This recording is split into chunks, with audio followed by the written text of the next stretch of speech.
Each mothership had a midget sub strapped to its hull. The larger craft would release the midgets before dawn and retrieve them after the attack. But the tiny vessels would never return from the battle, a clash of giants that had been brewing for years. A long series of brutal attacks upon From Manchuria to French Indochina, in less than a decade, Japan had rolled up a long list of conquests across Asia. Despite an Allied embargo on war materials, she was growing stronger. By late 1941, the vast resources of Southeast Asia lay before the rising sun. Their only protection, a scattering of British and Dutch outposts, and the U.S. Pacific Fleet. I think there was a general sense that the war would break out. I don't think anybody expected that it would take place here at Pearl Harbor. Successfully surprising an island fortress 4,000 miles away also seemed impossible to Japanese leaders. But Admiral Isoroku Yamamoto convinced them this daring raid was the only way to disarm the sleeping giant. Japan had to smash America's Pacific Fleet, even if that meant attacking its home base in Oahu's natural harbor. Japanese pilots trained hard through the fall of 1941. So did the crews handpicked to pilot the midget subs, the fastest boats of their kind. Soon, they would have their chance for glory. Secretary of State. In Washington, Japanese diplomats continued to seek peace through negotiation until the final hour. No American will ever forget this. Not even Japan's ambassador knew of the coming attack. Mass murder in their hearts.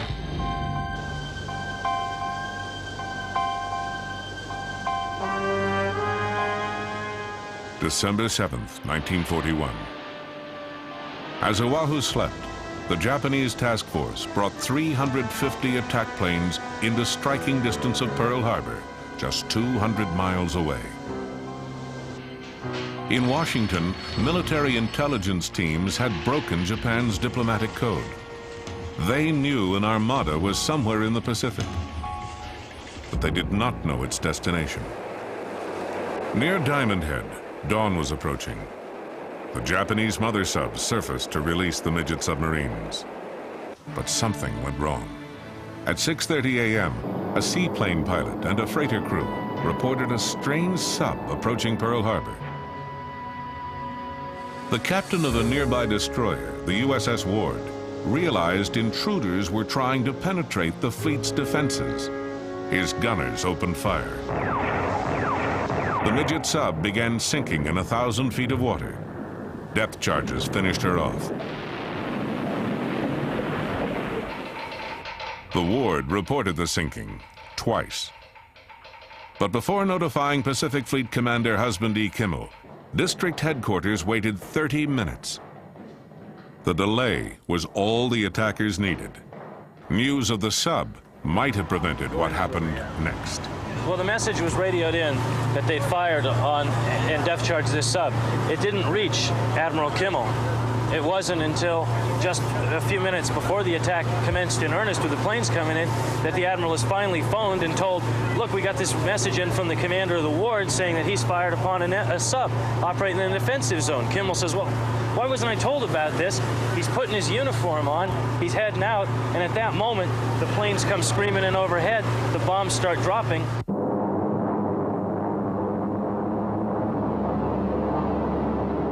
At 5 minutes to 8, 40 torpedo planes roared over Ford Island, bearing the mark of the rising sun. Accompanying them were 51 dive bombers, 49 high-level bombers, and 43 fighters. American sailors thought they were seeing a practice drill. Bombs and bullets found them eating breakfast, ironing uniforms, or staring into the fatal sky.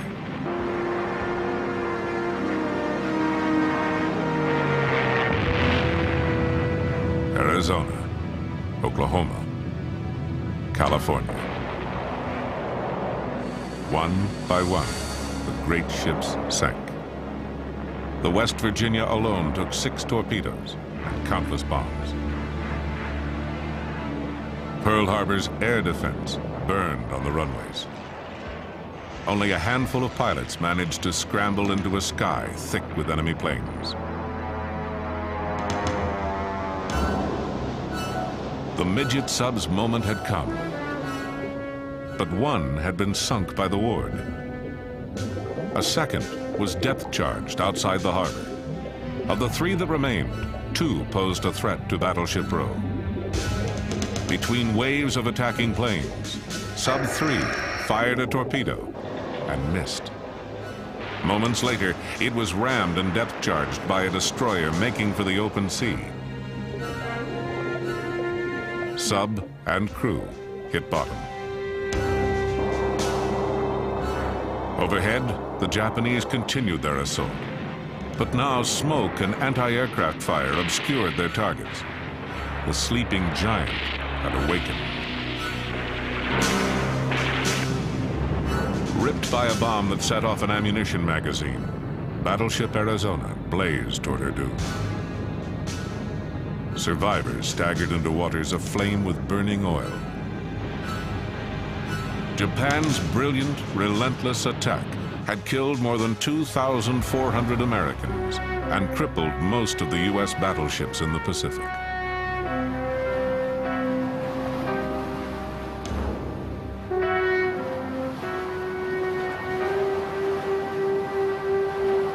For the midget subs, though, the battle was not as glorious.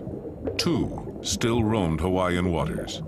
Number 4, which may have fired at Battleship Row, radioed news of Japan's victory to the fleet that evening. Then she disappeared, never to be heard from again.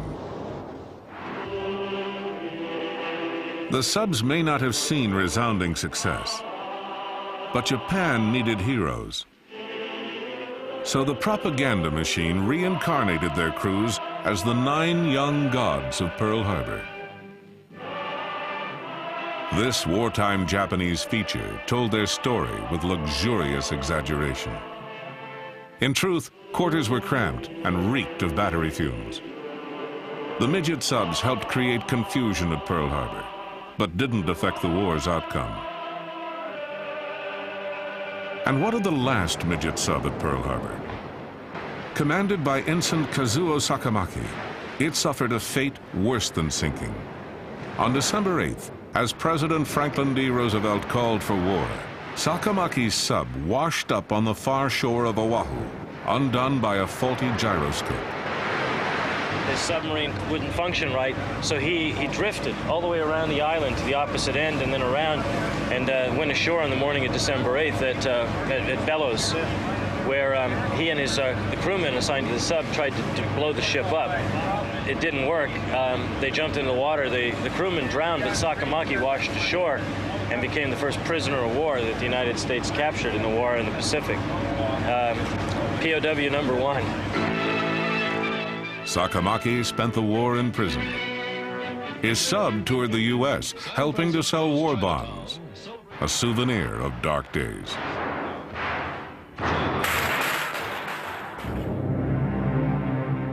At war's end, after throwing its all at U.S. forces, Japan let slip a new weapon of terror.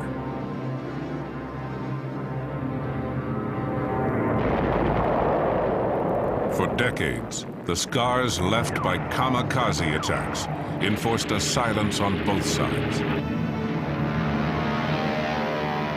But the men who fought those battles will never forget them.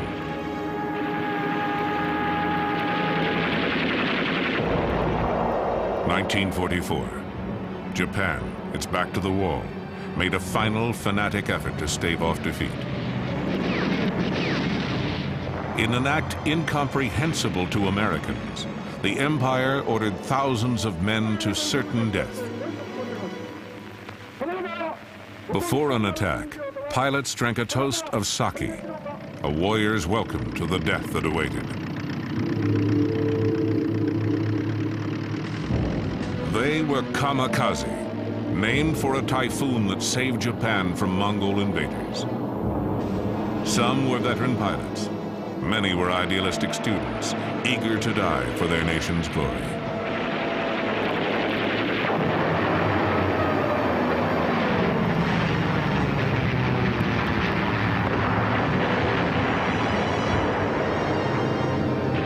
kamikazes inflicted awful punishment on their enemies.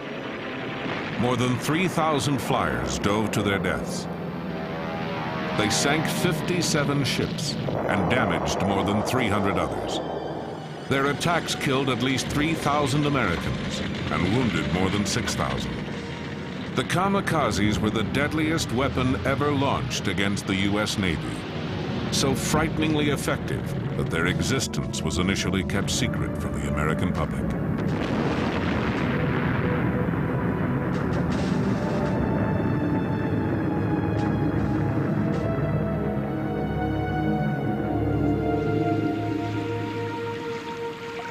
On April 16, 1945, kamikazes knocked the USS Laffey out of the war. The Laffey was rebuilt. She is now a museum ship in Charleston, North Carolina. Today, she's receiving visitors, her skipper and 4 crew members from World War II.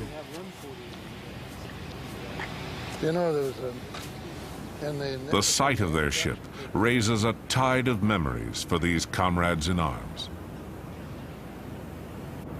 Rear Admiral F. Julian Beckton, who died in 1995, was 81 when he gave this interview. He commanded the Laffey during the invasions of Normandy and the Philippines. Steaming toward Okinawa, he knew what perils lay ahead.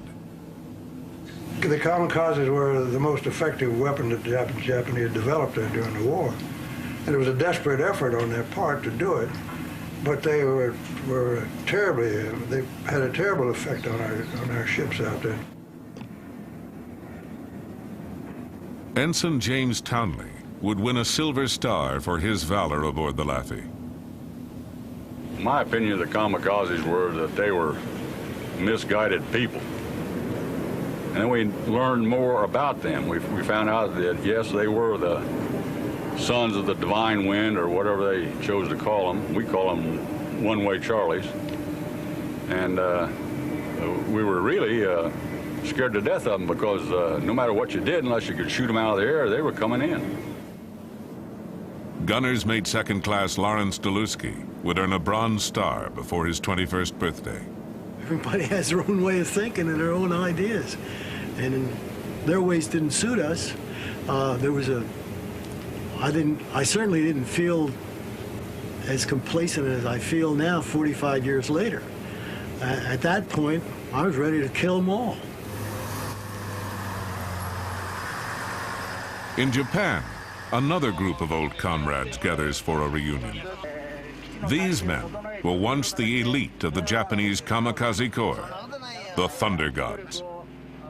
They should be long dead, but they survived. Some because they flew fighter cover, others because seniority kept them out of combat to await America's invasion of the homeland. Now largely forgotten, they once made up an awesome attack force. Their weapon was the Oka, which meant exploding cherry blossom. But Americans gave it the code name Baka, meaning fool.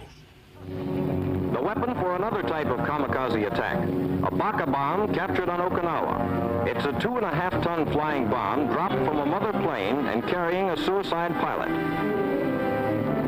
3 rocket propulsion units are set off on approaching the target, giving a maximum level speed of 535 miles an hour.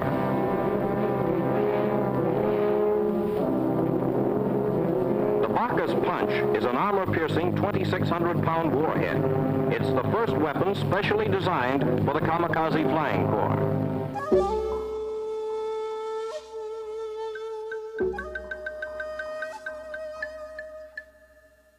Reserve Lieutenant Hashiro Hosokawa was a senior member of an Oka squadron. じゃあもう簡単に言うと、同じ死ぬにも犬死にという日本の言葉があります。 There is a Japanese word, inujini, die like a dog, meaning die in vain. It is a wasteful death without honor. When I became a pilot, the situation was already so bad that fighting in an ordinary way was no use. We were chosen as elite pilots. Each of us received a headband and a dagger. We thought it also seemed impossible to Japanese leaders. But Admiral Isoroku Yamamoto convinced them this daring raid was the only way to disarm the sleeping giant. Japan had to smash America's Pacific Fleet, even if that meant attacking its home base in Oahu's natural harbor. Japanese pilots trained hard through the fall of 1941. So did the crews handpicked to pilot the midget subs on war materials. She was growing stronger. By late 1941, the vast resources of Southeast Asia lay before the rising sun. Their only protection, a scattering of British and Dutch outposts, and the U.S. Pacific Fleet. I think there was a general sense that the war would break out. I don't think anybody expected that it would take place here at Pearl Harbor. Successfully surprising an island fortress 4,000 miles away. As Oahu slept, the Japanese task force brought 350 attack planes into striking distance of Pearl Harbor, just 200 miles away. In Washington, military intelligence teams had broken Japan's diplomatic code. They knew an armada was somewhere in the Pacific, but they did not know its destination. Near Diamond Head, dawn was approaching. Each mothership had a midget sub strapped to its hull. The larger craft would release the midgets before dawn and retrieve them after the attack. But the tiny vessels would never return from the battle, a clash of giants that had been brewing for years.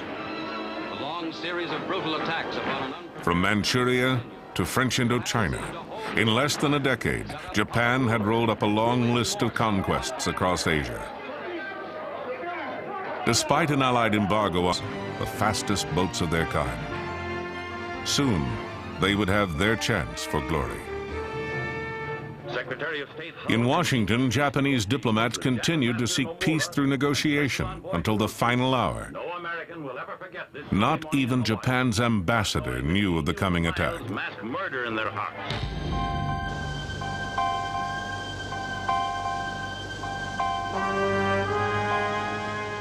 December 7th, 1941.